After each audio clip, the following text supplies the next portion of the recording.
Alright, well, good morning. Boondocking here at this gas station worked really well. No problems. Jax is checking out the birdies out there. What do you see, Jax? Get those birdies. Get them.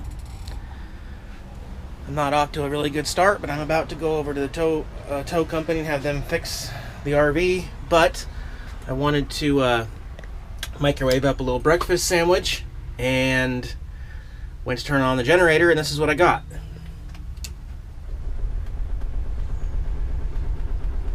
Won't fire up, just turns over.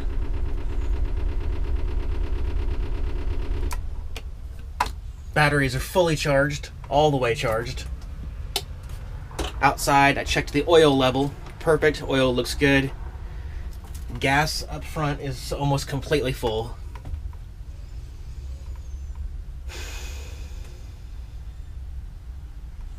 I went out there and tapped on the solenoid thing that happened back in November in Oregon. It's not that. It's really frustrating. Oh, did not, you know.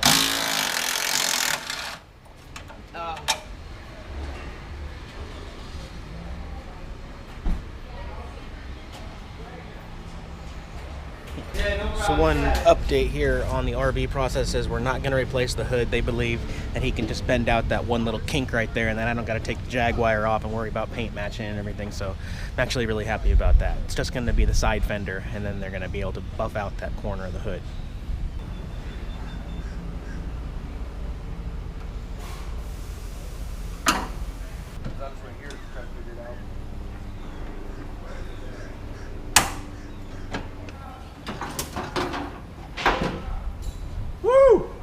Now I gotta go do it all over again. Ain't you pretty? Alright, while they're working on the RV here, I'm gonna go for a little walk. It's really windy outside, but again, I've got the microphone working on the GoPro, so that's handy to have here. So I got a message on YouTube, private message from Mary at Jamming Along.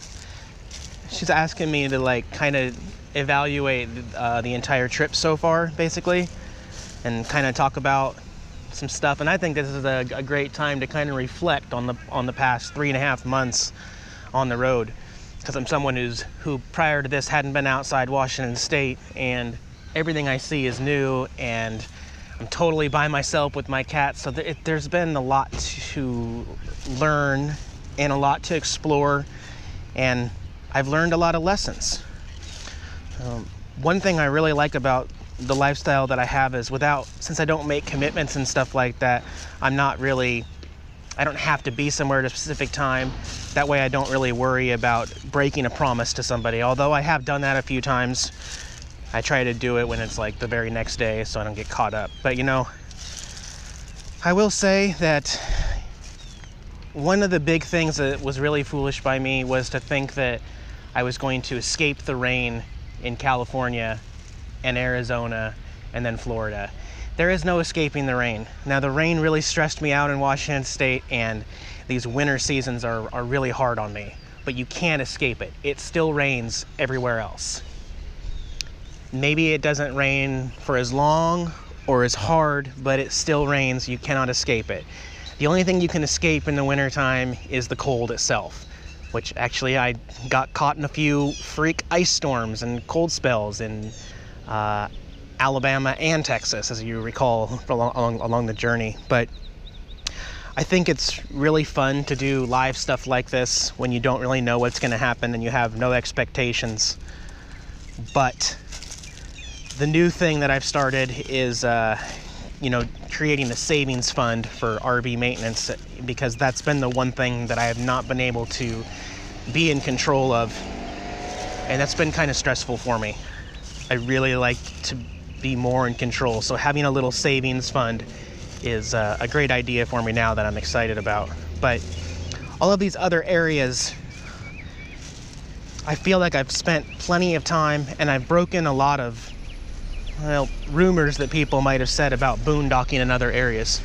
Everything about different states and different areas and these cities, and people will tell me that their specific Walmart, you know, doesn't allow overnight parking, and you know, I've tested all those, and I've basically broken the mold about a lot of stuff and found my own answers, which is what I kind of like to do. I don't like someone to tell me, oh, don't ever buy this because it won't work. Well, that's just someone's opinion, you know. There's nothing wrong with me trying it out as well, and I do like to do that.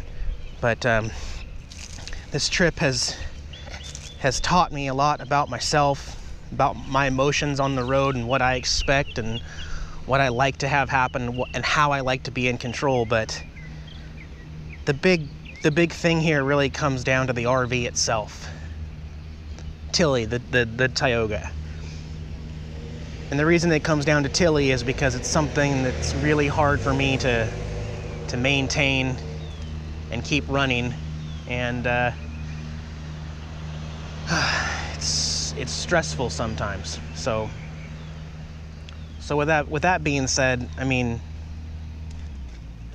Tilly is not going to be around forever. As a matter of fact, I should probably point out that about 5 or 6 days ago, before the starter went out on the RV, I was seriously considering about putting the RV back on Craigslist, and then using that money and the money that I had saved and was expecting this month to buy a newer RV. Obviously that changed immediately when the starter went out and I didn't have it running, and then the damage to it, which all of this is slowly getting fixed, and then you really have to question it again, you know. It's probably important to note that I have less than 20% confidence in the RV getting me back to Washington State. Why is that important to mention? Because I don't know, it's hard and it's stressful on me. That's the fact. So I am looking for another RV right now, something that I can afford. And when I say something I can afford, I mean under $5,000, which is still going to be a risk to me because I don't know what to expect out of it. But I am looking for a newer rig. I'm maybe even looking for a smaller rig. I'm looking for something that's not going to have wood damage, not going to have roof damage, and something that I can maintain better, because the components that are going bad in the RV are like personally, just so you know, anything that goes wrong outside of the actual drivetrain of the motorhome, I can fix. Anything back there in the living space, I can fix, I can maintain. I have a tremendous confidence in fixing the RV itself. But when you can't keep up with the mechanical aspects of it, and everything's really weird and funky on it because it's just too old and you can't get parts, and everything rusts and you break something else when you're fixing on it, that kind of stuff, that's what I can't really fix, and it gets really annoying. So that's why I'm looking at something newer. And for the record, yes, I do have I have 3 different RVs in mind right now. And I don't want to give away too much, except to say that all 3 of them are significantly different than the Tioga I'm in right now. And what's going to end up happening is I'm going to buy it with the cash and money that I have, and then probably move into the new RV, and then simply get rid of the Tioga and use whatever proceeds I get out of the Tioga to go into gas money. Basically, somebody's going to get a fantastic deal on an RV, but then I don't have much faith that it's going to last them that much longer in life. You know what I mean? I mean, maybe it will. Maybe they're great mechanics, or maybe they know a lot more than I do, and maybe they'll be able to keep that thing going another 20 years. I don't know. I just don't think I can do it. So I'm not even going to talk about all the money and upgrades. I mean, all the stuff inside the RV that's been fixed and is awesome. And you know, you look on Craigslist right now, you pretty much, in Florida, you can't even find an RV that runs for $4,000.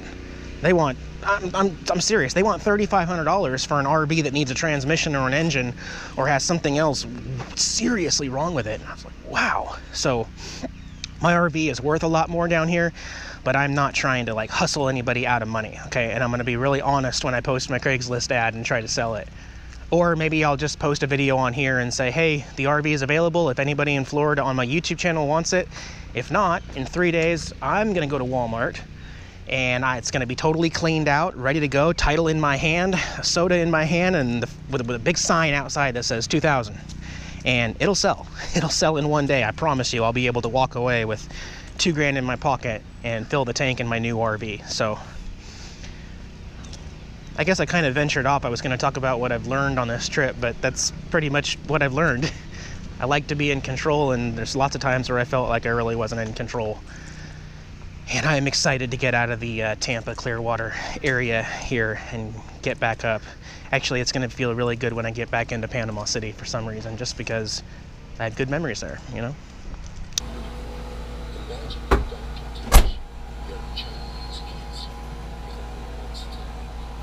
You okay? Okay. Okay. All right, well, they're still trying to beat on the new fender to get that one on out there. While they're working on that, I got a pizza going in the oven. Yeah. And feeling like changing things up, getting rid of the beard and just going goatee again. It's just too warm for a beard, so that's what I'm gonna do. All right, there we go. There's the new do. There's the goatee. That was quick and easy. Feel a lot lighter now. And my pizza's ready, so that's awesome. Oh yeah.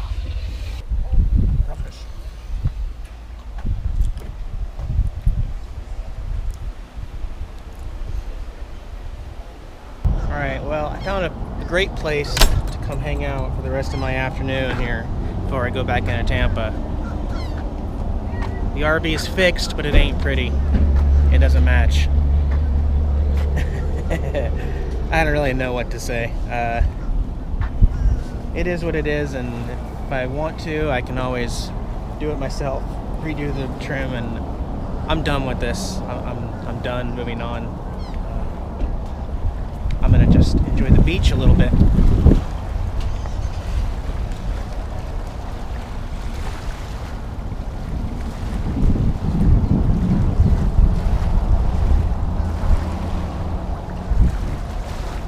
Not a bad little spot. Hey guys, I'm taking a break here just outside of Tampa, still kind of en route back up to Panama City, but taking a break on the RV, put about 100 miles on it, and temperature gauge is going past the halfway mark. It's really warm outside, and I'm just like, you know what, let's not overdo it. So we're just gonna take it easy. And actually, what my actual plan is, I'm just gonna wait here until the sun goes down, engine cools off and everything, and then depending on what happens, don't quote me or anything, but I may just drive the other 300 miles all the way tonight and just get to Panama City, where two of my good buddies, Wayne and Billy, are at, and that way it kind of fixes this helpless feeling that I've had kind of out here at the coast. And once I get there, we'll go from there, basically. But I mean, since the RV runs and everything works right now, it just feels like I feel like it's really smart to say, let's just get out of here quick. Let's just do it until it dies. No. And so yeah, just hanging out. But I've been looking at the generator, and I want to show you what I found. Two things about the generator. I mean, I was just bored, so I was just kind of looking at it in here, messing with it. First of all, and I don't have the low light on so you'll be able to see this, but there's a lot of gas right here. This inline back here is leaking gas back here. That's not good. Not good at all. But, so I'm not even going to try to start it up right now until I find out where that leak is. But there's a wire back here, right there, that is unhooked, that is supposed to be in the side going in there. I can't do it right now, and I don't want to, but anyway, I had my hand on the start button, and I grounded that wire back there, and I got it to try to turn over, basically, like where it was starting. And then I saw the gas, and I'm like, I'm not going to mess with it right now. And I'm still not going to mess with it right here at this rest stop. I'm going to wait until I get to Panama City, and then maybe try to get some help to get it up and running. I just want to look at the front again. I'm not happy. I thought they were going to paint match and make it look good, and that's all they did. Just kind of spray painted over that part right there white. I have no idea. There's this little lock thing on the front. I have no idea what it was supposed to lock. And then an old antenna hole right here that It says Econoline 350 instead of Econoline XL. Who knows? This is really early. Some of my ideas were to redo all of the pinstriping and do them different colors, like blues, like a shade of blue all the way across and on top. And that's a pretty crazy idea. I don't even want to start talking about. It's way too early to start talking about cosmetic stuff in the RV. Let's keep the darn thing running so I can live my life, and then we'll move from there. I'm watching Fun in Acapulco with Elvis. Getting all my channels, so I'm happy. Getting lots of solar.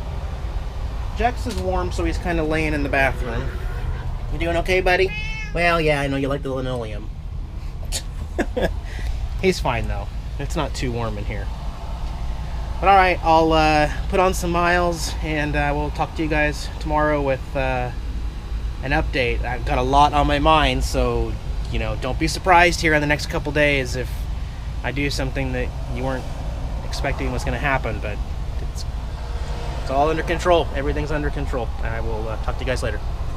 Hey guys, Jax here, along with his human servant Eric. Thanks for watching our RV channel. If you liked the video, give me a thumbs up below. Don't forget to watch all of our other videos. We got some great material out there. Subscribe to our channel so you can get the latest updates here on the road. Can you say hi? Talk to you guys later.